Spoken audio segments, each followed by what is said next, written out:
तुम सबको आशीर्वाद, खूब बढ़िया रहो, तुम्हारे रिश्तों को सुधारना, तुम्हारे परिवार को ठीक करना, तुम्हारे दाम्पतिक जीवन को बेहतर करना, तुम्हारे पारिवारिक कुटुंबिक व्यवस्था को बढ़िया करना, कुटुंब प्रबोधन प्रबंधन, सब चीजें बहुत आवश्यक है। इसमें सबसे ज्यादा आवश्यक है तुम्हारा समझदारी होना, तुम्हारा सीखदार होना, तुम्हारा बुद्धिमान होना।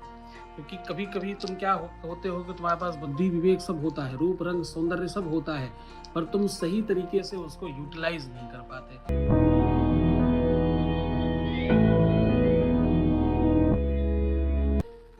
अगर तुम्हारे रिश्तों में बहुत खटास आ रही है तो आप एक काम करिए, चोकर की रोटी बनाइए और उसमें खूब सारा शहद लगाइए, शहद के ऊपर गुलाब की पत्तियां चिपकाइए और भगवान गौरी शंकर का ध्यान कीजिए और इस रोटी को अपने सर पर रख करके 7 कदम चलिए और गाय को खिला दीजिए। ऐसा काम करने से किसी भी स्थिति का बिगड़ा हुआ रिश्ता पहले ही क्षण, पहले ही पल में ठीक हो जाता है। श्रद्धा चाहिए, विश्वास चाहिए, यकीन चाहिए।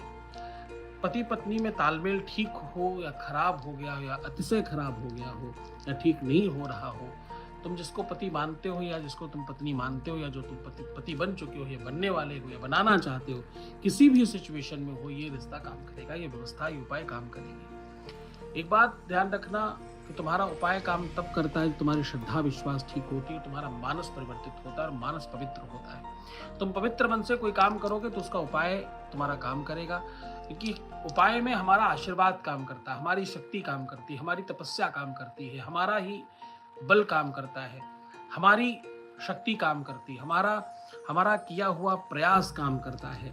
आपकी जिम्मेदारी है, आपका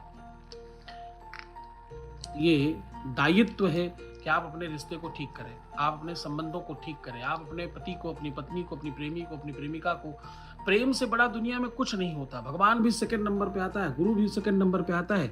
जो प्रेम दिलाता है वही बड़ा है और जो प्रेम पा लेता है वो बड़ा है, अथवा किसी का प्रेम उसके लिए बहुत बड़ा है।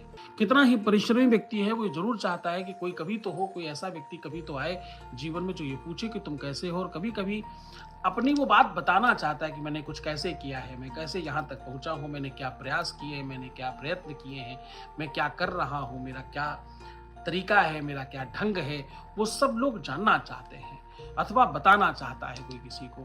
पर किसे बताए, कौन सुनेगा, किसे सुनाएं। इसीलिए अधिकतर लोग चुप रहते हैं और ज्यादा चुप रह करके डिप्रेस्ड होते हैं, एंजाइटी में जाते हैं और सब बर्बाद कर बैठते हैं।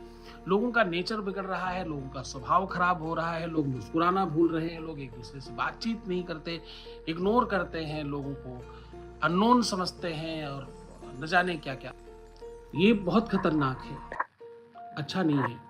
तुम्हारे अपने आसपास बहुत कोई अपरिचित नहीं होता, बहुत कोई परिचित नहीं होता। जो तुमसे बात करने की हिम्मत करता है वो कहीं न कहीं से तुम्हें जानता है अथवा जानने की कोशिश करता है। गलत और सही तब होता है जब तुम गलत और सही होते हो। तुम सही होगे तो तुम्हारे साथ सही होगा, तुम गलत होगे तो तुम्हारे साथ गलत ही होगा।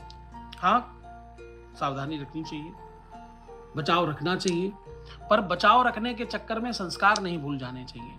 हमारा पहनना ओढ़ना, हमारा रहन सहन, हमारा खान पान, ये सब हमारा व्यक्तित्व है, ये हमारा परिचय है, ये हमारा सिग्नेचर है। इसी से तो हम जाने जाते हैं। अमीरी दिखाने की चीज नहीं, अमीरी जीने की चीज है। हम उल्टा करते हैं, अमीरी दिखाने की कोशिश करते हैं। हम घर का बाहर का हिस्सा बड़ा सुंदर बनाते हैं, अंदर का चाहे जैसे बनवा लें। हम अपने लिए कम जीते हैं, दूसरों के लिए ज्यादा जीते हैं। हम कहीं जा रहे हो तो खूब सज कर जाते हैं, खूब संवर कर जाते हैं। किसी दूसरे के यहाँ जा रहे हो, बाजार जा रहे हो, मार्केट जा रहे हैं, सज के जाएंगे और घर में खूब अंट संट तरीके से रहते हैं। मुझे लगता है कि आपको बहुत सुसज्जित, सुव्यवस्थित और तरीकेदार रहना चाहिए।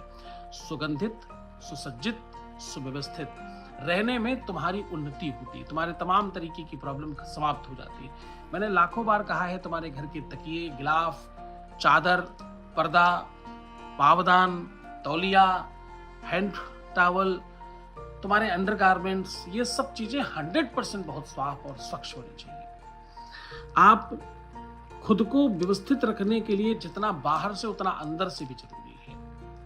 आपको अनचाहे बाल, अनचाही शेप, अनचाहा फैट अच्छा नहीं होता, इसको कम करिए। जितना आप व्यवस्थित रहेंगे, सुसज्जित रहेंगे, सुनिश्चित रहेंगे और मजबूत रहेंगे और अच्छे दिखेंगे, आप सच मानिएगा, पूरा जीवन परिवर्तित हो जाता है। एक चीज चेंज करने से इतना कुछ सराउंड में चेंज होता है कि आप सोच नहीं सकते।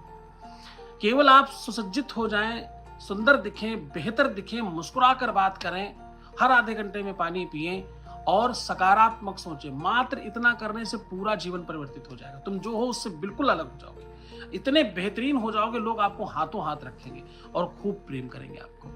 प्रेम पाने के लिए प्रेम देना पड़ता है। जो तुम्हें चाहिए वो पहले दिखाओ, उसको दर्शाओ, उसको शो ऑफ करो, उसको बताओ तुम क्या चाहते हो, तुम किस प्रकार चाहते हो। प्रकृति को देना तो शुरू करो, प्रकृति को दोगे तो तुम्हें प्रकृति वापस करेगी। आप एक कटोरी में थोड़े चावल लीजिए। थोड़े चावल का मतलब होता है 1.5 मुट्ठी या 3 मुट्ठी। 1.5 मुट्ठी से 3 मुट्ठी तक चावल लीजिए, उसमें 5 चम्मच घी डालिए, 7 चम्मच चीनी डालिए और रात्रि में भिगो कर रख दीजिए चावल। इस प्रकार से रखिएगा, इसमें पानी उस तरह डालिएगा कि ये पूरी तरह से एब्जॉर्ब कर ले, ये सब कुछ मिक्स करके। प्रातः एक कपड़े में इसकी पोटली बनाकर कहीं ऊंचाई पर आपको टांगना है। इसको ऐसी तरह से टांगना है, इस तरह से टांगना है कि चिड़िया, पक्षी, चींटियां वो प्राणी खा लें, जिन प्राणियों को ऐसी व्यवस्था कोई और नहीं करता। ये काम आपको शुक्रवार के दिन करना है। ये जब सब आप मिला रहे हो, मिक्स कर रहे हो, पूरा दोनों हाथों से प्रयोग करिएगा। आपकी लकीरें, आपके भाग्य, आपका प्रारब्ध ठीक हो जाएगा। तुम्हारे हर अभीष्ट मनोकामनाओं की सिद्धि होगी इससे। तुम जो चाहते हो, रिश्ता, घर, परिवार, व्यापार, नौकरी, चाकरी, सब इससे ठीक हो जाएगा। भगवान शंकर को खूब दिव्यता से, खूब सुगंधित द्रव्य से स्नान कराओ। खूब तरह तरह के इत्र रखो, गुलाब जल रखो, खूब सुगंधित द्रव्य रखो, कई प्रकार के फलों के जूस रखो, शहद, पंचामृत इत्यादि रखो। सब तरह से सर्वविध स्नान कराओ और फिर धुलकर, स्नान कराकर, भस्म इत्यादि लगाकर, श्रृंगार करके, रख करके अपनी प्रार्थना करो। ऐसा करने से भी तुम्हारे जीवन में तमाम तरीके के परिवर्तन आ जाते हैं। तुम जो चाहते हो वो तत्काल होने लग जाता है। रिश्ते बिगड़ते तब हैं जब तुम्हारे माइंड में ऐसा मानस बनता है कि एक अच्छा है, ये बुरा है। सबसे पहले तो अपनों के प्रति बुराई लाना बंद करो, अपनों के प्रति बुरा सोचना शुरू बंद करो और अपने लोगों के प्रति बुरा बोलना बंद करो। अपने लोगों की बुराई सुनना नहीं है, बोलना नहीं है, कहना नहीं, समझना नहीं और मानना भी नहीं। ये नियम मानो। अपना वो सब लोग होते हैं, अपने गुरुजी, अपने भगवान, अपना मित्र, अपना प्रेमी, अपना प्रेमिका, अपनी पत्नी, अपना पति, अपने बच्चे, अपने माता पिता, अपने भाई बहन, अपने जितने लोग हैं, तुम्हारे इष्ट मित्र, उन सबकी न बुराई कहनी है, न सुननी है, न माननी है, न सोचनी है और न ही समझनी है। फिर देखना रिश्ता कभी खराब नहीं होगा। रिश्ते खराब होने में सबसे पहला कारण यही होता है कि तुम जो अपनी चलाते हो, अपना स्वार्थ सिद्ध करने की तरफ बढ़ते हो, तो दिक्कत होती है। तो हमारे यहाँ बिल्कुल जड़ से काम होता है। खराब से खराब स्थितियों में हम लोग चीज़ों को ठीक करना प्रारंभ करते हैं। हम गाइड करते हैं, हम सोल्यूशन देते हैं, हम समाधान देते हैं, हम पूजा करते हैं, हम यज्ञ करते हैं, हम अनुष्ठान करते हैं और हम आपको हर हाल में मदद करते हैं। एक छोटा सा नियम कि आपस में अपने काम के बारे में, अपनी पूजा के बारे में, अपने खर्च के बारे में और अपने विषय के बारे में बिल्कुल बातचीत ना करें। ऐसा करने से तुम्हारा ही नुकसान होगा, बाकी तुम्हारी मर्जी। तो तुम खुश रहो, प्रसन्न रहो, आनंदित रहो, अपना खूब ख्याल रखो, मुस्कुराओ, सुंदर बनो, हर आधे घंटे में प्रणाम करके पानी पियो और अपना खूब खूब खूब खूब खूब ख्याल रखना।